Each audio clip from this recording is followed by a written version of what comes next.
happiness is to know thus saved you're living a life within His name or having a change in my behavior. Happiness is the Lord. Happiness. Good morning, good afternoon, good evening, wherever you may be. This is Concerned Christians Outreach once again. I am here to remind you about God's message to you and to me. God says Jesus Christ is coming back the second time to take His anointed people to His everlasting kingdom. But our God is a loving God. He's a gracious God. He is our Father. He doesn't want us to suffer. And that is why He's calling you, He's calling me, that He wants us to be with Jesus Christ in His everlasting kingdom. But you cannot be with Jesus Christ just on a platter of gold. Yes, to be with Jesus Christ in His everlasting kingdom. But you cannot be with Jesus Christ just on a platter of gold. You have to work for it. And that is what I want you to be thinking of right from this moment. Remember, whatever you are in this world originates from the home. It originates from the home. If you are the governor, whatever you are originates from the home. And that is why God takes marital matters very seriously. The way you manage your home, the way you run your family will be considered. When you have a good family, you are going to have a peaceful society. And this will radiate into the state, into the nation, and into the world at large. So, my listener, start thinking. Start making efforts about what to do to make you eligible for the kingdom of God. You must know that if you have a peaceful home, a non-stressful home, definitely it is possible for you to obey the commandments of God in a serene environment. What we want to discuss today, what we want to talk today, if it is not carefully handled, will bring a lot of damage to your life, which may invariably affect your marital relationship. What we want to talk about today is marital stress. Marital stress. Stress in the home. Are you thinking, how does this affect me? Now, my listener, I want you to invite your friends to come and listen to this program. Share and follow. Follow us on the YouTube. We are there. Now, when we talk of marital stress, according to Oxford Advanced Learners Dictionary, it says stress could mean pressure, tension, or worry resulting from problems in one's life. It could also mean stress is pressure put on something that can manage it or make it lose is shape. So when we say somebody is stressed out, what we mean is that that person is under great pressure, so that one becomes tense, anxious, or worried. Now, what are the causes of marital stress? If you look at our marital relationship, we ourselves will be able to see if we are under stress or not. Now, if you have an husband and wife who do not find time, who do not spend time together, they spend quality time together. When they spend quality time together, they use that time to joke, to talk about funny things. They might have to reflect on what they have done that day, which makes them happy. Quality time. If they have any problem at workplace, they discuss together. So husband and wife must have quality time to spend together. When they don't have quality time to spend together, then trouble is coming in. Then husband and wife must not allow bitterness and resentment to build in their relationship. If it is the wife that sees anything wrong in the husband, you should be able to see that he does not keep malice. Talk about it. And this brings us to what we refer to communication in relationship. When there is lack of communication, then there is going to be stress because of a lot of things that affect you, a lot of things that worry you are piled up in your heart. They are piled up. You think about in April you did this, in January you did this, in March you did this.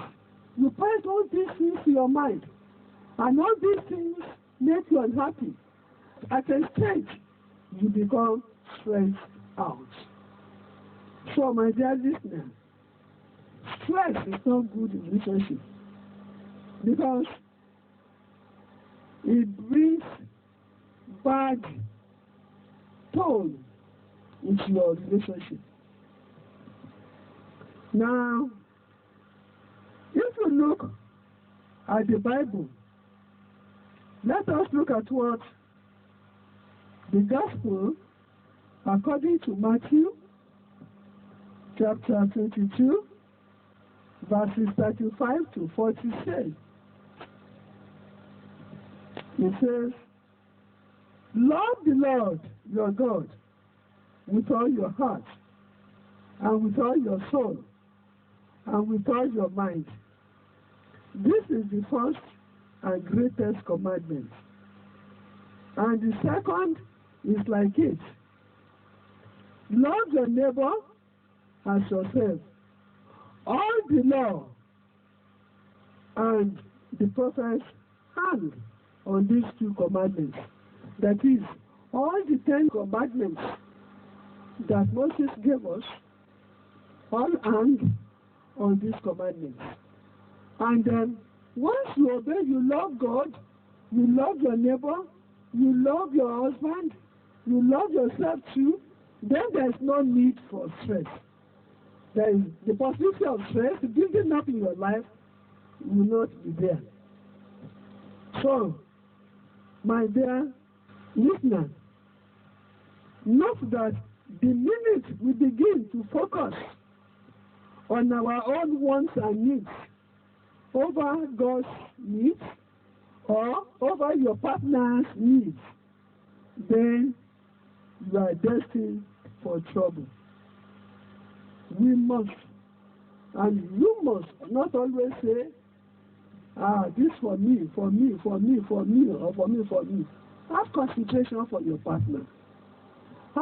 Think about God. What are the needs of God for me? What to do? Do I need to give my husband? I need to give my husband love. Then, if you don't say, after all, my husband does not love me, and the do is just let him go away. And don't think about him. You think about yourself only. How you will build the house, how you keep a large amount of money in the bank, that is knowledge. Then you are in for trouble. Because you are piling unnecessary things in your heart. So, when we talk of communication problems in our marriages, you must always ask ourselves these questions. Let us answer these questions. Each one of you should be answering that question in your heart. 1. How often do you really focus on listening to what your partner or God has to say instead of insisting on more time? Some of you, your husband or your wife might call you and say, please let us. Then you say, no, please. I have no time for that right now. I want to do something different. You see, I'm going to give a lecture tomorrow. And your partner needs your cooperation. Your partner needs your attention. Now we're asking you this question. How often do you really focus on listening to what your partner wants to tell you? Or what God wants to tell you? Secondly, are you feeling bitterness and resentment growing towards your partner? Bitterness, hatred, resentment. If you feel this against you can't have a happy heart. You can't have a happy mind. So ask yourself that question. And if it is a positive question, then pray to God. Pray and work towards avoiding resentment, bitterness, and hatred. Another question is, when was the last time you brought him or her before God in prayer and truly thank God for your relationship? Some of us, when we kneel down to pray, we only think of ourselves. God, I'm traveling tomorrow. Please protect me. God, I want you to do this for me tomorrow. You don't have time to pray for your partner. You don't have time. You don't think about your partner who is in a big position in his place, and ask for God to assist him. Ask for God's assistance in his performing his duty successfully. All you do is just to pray for yourself. You pray for yourself. You pray. You don't even have time to thank God. God, I thank you for my relationship. I thank you that my home is happy. You are the one who makes it happy. You have no time. All you need, all your prayer is linked to is, I want this, do this, do this, do this, do this.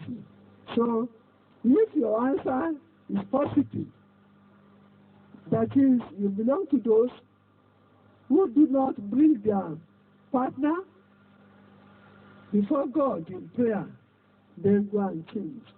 You need the support of God to be successful. So, my dear listener, as you are listening to me, I want you to let others know about this program. We are on YouTube, Concerned Christians Outreach. We are on YouTube, and we want your followership. And please, and then help us to share. Now, I have talked about 3 causes of stress in the family. You know, when you become stressful, stress can lead to illness. You can have stroke. It is because of stress that some of us will be complaining, I have headache. Oh, headache in the morning, headache in the... Because you don't give your heart a happy situation. Other causes of stress are finance. Because of this economic crunch that is pervading in the country, some of us allow stress to come in. If it is the man that is not employed and the woman is employed, because you are employed, you don't make things environment conducive for your husband, you will be thinking. Through thinking, stress will come in. Through stress, hypertension may come in. Different types of illnesses will set in. So, we should not allow matters of finance to cause to give us stress. Then, stress could also be caused when you have a couple has many children to take care of, and then the husband leaves the duty solely to the woman. The wife comes from work, he's already tired, but the husband is not concerned. If you try to rest in the living room or go to bed, then the woman will be looking after the children. When they run somewhere, you run after them. Don't hurt yourself. At the same time, she's cooking. It is this same woman who will see that the house is clean. Why is the husband not helping? When too much work is placed on this woman, then there is going to be stress. Even we Africans, we have a tradition which is bad. And as Christians, we need to change it. We must always help our neighbor. In your relationship, your husband or wife is your nearest neighbor. If a family visits you and see the husband helping the wife in the kitchen, then problem starts. The next thing you'll be hearing is that woman, she has made juju and turned the husband into vegetable. The husband is now the one doing the housework for her. But will the husband allow the wife to work herself out? So we need to change that attitude. The husband needs to help the wife, whether in taking care of the children, see that the children don't play rough, whether in the kitchen. What is wrong in a man? After finishing eating, he sees that the wife is busy, then packs his plate from the table, and washes it in the sink. If it happens, the wife is in trouble if any family member comes. So, that is why you see some women who are younger in age to their husband, but in look, they look like the grandmother because they have been overstressed. Then, another stress, which is not allow it to bother us. But as human beings, we allow it to bother us and then give us stress. That is when there is no child. When there is no child in the relationship. The first thing is that the family of the husband is going to put pressure on the husband to take another wife. The family of the husband will see the woman as a witch. Now that is why while she was younger, she has misused herself, and that is why she has no child now. a lot of things, especially it is the external forces. When there is problem of child in the family, that makes things difficult in the home. We should always remember, children are gifts from God. And if you are in the position, if that couple is in the position of not having the fruit of the womb, call unto God. Call unto God, and God will definitely give you one. I know. If you will see that if you read through the Bible, there is no woman who is barren. The only woman that is said to be barren was that woman who was very rude to David, when she did not appreciate the daughter of Saul, when she did not appreciate the dancing of David in praising God. So she was only one. So you must know that as a woman, you are not created to be barren. There is a child for you somewhere. When the time comes, you definitely have it. So, my dear listeners, stress in the home is no good. It brings unhappiness. Even if you go to visit a stressful home, you will not like to stay there. On their faces, it will show. And then they might even, the wife or the husband might be thinking that, why is my own situation like this? Have I offended God specially? Or has my parents offended God in a way that I have to be punished? Put your trust in God. Mental stress is not good. It can even keep you away from God, because being stressful might force you to go outside God and then be looking for happiness where there is no happiness. My dear listener, once again, I call on you that you should please share this message. Like it, follow it. We are on YouTube. Meet me another time next week. I love you. Thank you. It is to know thus Savior living a life within His name, or having a change in my behavior. Happiness is love.